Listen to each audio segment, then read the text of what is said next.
Welcome to this week's episode of Widener News, bringing you the latest from Widener University. I'm your host, Sonny Fimple. And I'm your co-host, Mike Inglace. Registration week for spring 2018 classes is here. Don't forget to meet with your advisor to ensure that you are picking the right classes to graduate on time. You know, a lot of students were having trouble picking classes because they couldn't access the registration because they hadn't taken their writing sample. Sorry. So if you take your writing sample, you have to get a 5 on it to be able to access for classes. Really, I just registered right now, so I'm all good. Good. But in other news, International Student Services, along with the International Club and numerous other organizations on campus, are sponsoring International Education Week every day this week. Tomorrow they are hosting a We're All Widener multicultural fair in the UC from 11 a.m. to 2 p.m.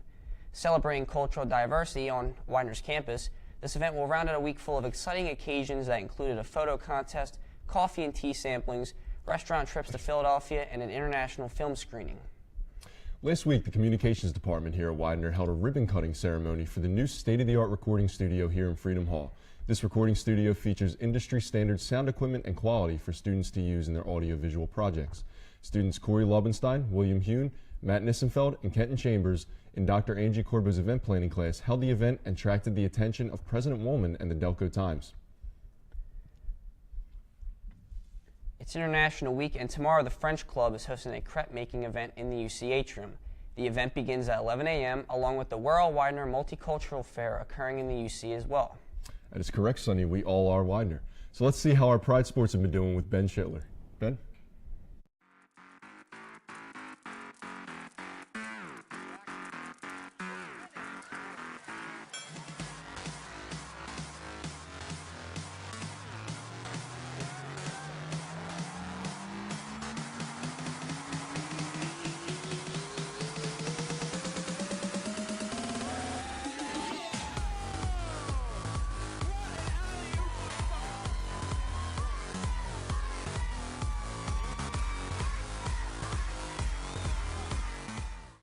My name is Ben Schittler, and I'll be bringing you this week's Widener Sports Update.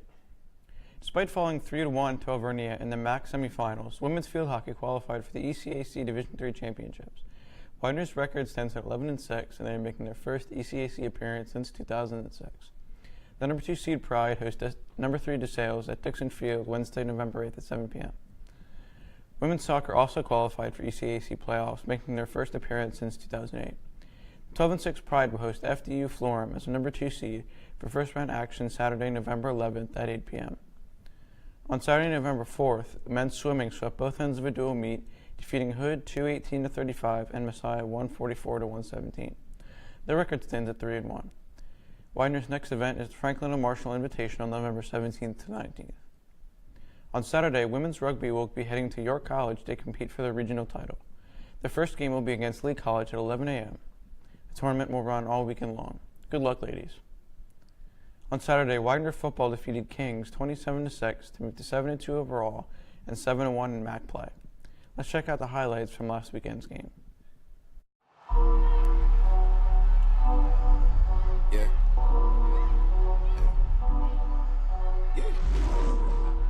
Hey. Hey. Hey. Yeah. Yeah. What?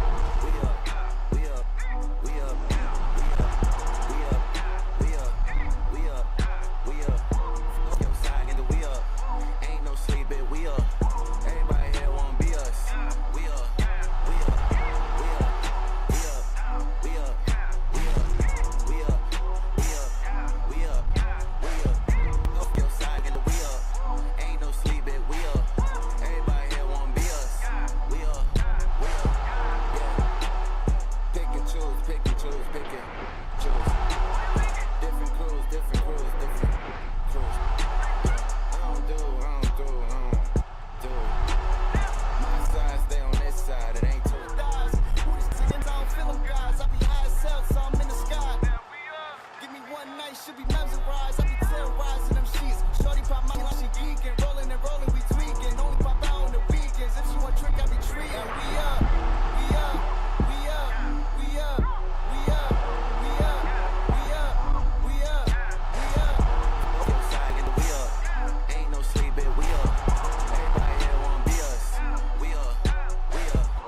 Next Saturday at 1 p.m., the Pride will play their final regular season game at Delaware Valley in a game that will decide the MAC regular season championship. Investigators are still searching for clues as to what caused the plane carrying former MLB ace Roy Halladay to crash. On Tuesday, it was confirmed that the 40-year-old former Cy Young Award winner had been killed when his Icon aircraft crash-landed in the Gulf of Mexico. The crash happened about 10 miles west of St. Petersburg, near Tampa, around 1 p.m. Witnesses say the engine had been smoking, but an official cause has not been released. Halladay played in the MLB for 15 seasons, 4 of which were with the Phillies. Here he would become the only pitcher in MLB history to pitch both a no-hitter and a perfect game in the same season. Our thoughts and condolences go out to his family. Now back to Sonny and Mike for more stories. If you want to come and support the women's rugby team this weekend, Student Life will be providing a fan bus for Saturday's game. To sign up for the bus or for more information, visit Student Life located in the first floor of the UC. Students in the Center for Hospitality Management presented the third installment of the Fall 2017 Bistro Dinner Series yesterday. Widener's finest hospitality majors prepared a meal fit for a king, and for prices ranging up to $20, students, staff, and public residents were able to enjoy cuisine that included soups and salads, baked potatoes, and a shrimp pate bowl. If you could not make it last night, no need to worry. Another Fall 2017 Bistro Dinner Series event is scheduled for next Wednesday, November 15th from 5 to 6:30 at the Marriott Dining Room in the Academic Center. For reservations, please call 610-499-1127 or email scbishop@widener.edu. Reservations for parties of 6 or more must confirm the reservation the Friday prior to the event.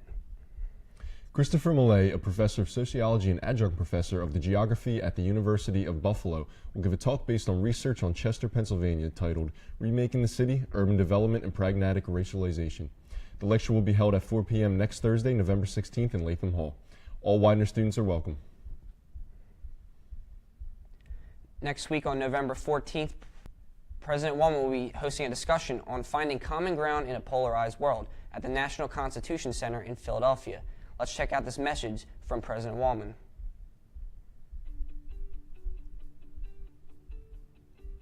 Hi, I'm Widener University President Julie Walman. For almost 200 years, Widener has been developing courageous leaders. Courageous leaders take initiative. Courageous leaders have integrity. Courageous leaders know how to make good decisions. And courageous leaders know how to work in teams. They know how to collaborate. They know how to work with others. They know how to find common ground when they disagree.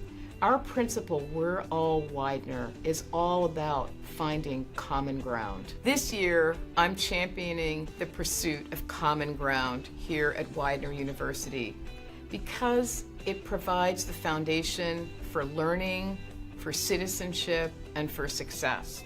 I invite all students, faculty, staff, and alumni to join us on November 14th at the National Constitution Center for the start of our Common Ground initiative.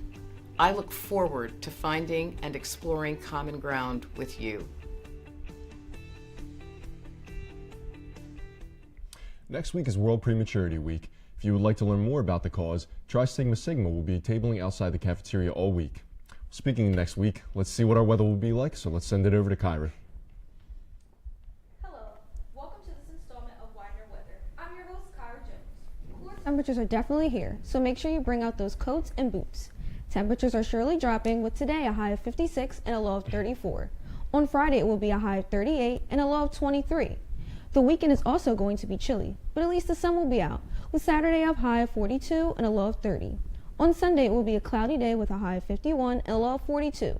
Next week, we will have some relief of the chilly temperatures, with Monday bringing in a high of 55 and a low of 35. Tuesday, it will be a high of 53 and a low of 37. Well, that's all I have for you this week on Widener Weather. I'm your host, Kyra Jones. Now back to more Widener news with Sonny and Mike. Thanks, Kyra. New details are still emerging as to what led a man to open fire in a Texas church on Sunday morning. 26-year-old Devin Kelly walked into the First Baptist Church in Sutherland Springs, Texas around 11:20 a.m. and began what would become the deadliest mass shooting in Texan history, killing 26 people and injuring about 20. Without the help of a good Samaritan to apprehend the shooter, dressed in all black including a ballistics vest, police estimate the death toll could have been much, much worse. The attacker was later found dead in his vehicle from a self-inflicted gunshot wound to the head. Within 35 days, 2 of the 5 deadliest mass shootings in modern U.S. history has claimed the lives of over 80 innocent people, resurfacing the bitter debate over stricter gun control laws. Our thoughts and prayers are with the victims and their families of this horrible tragedy. And those numbers are truly saddening. I can't imagine what the families and injured victims are going through. Hopefully, this will all end one day. Well, that's all we have for you this week. Hope you enjoyed this week's show. Coming to you live from Widener Studios, I'm your host, Sonny Fimple. I'm your co-host, Mike Inglace. Join us next week for more Widener News.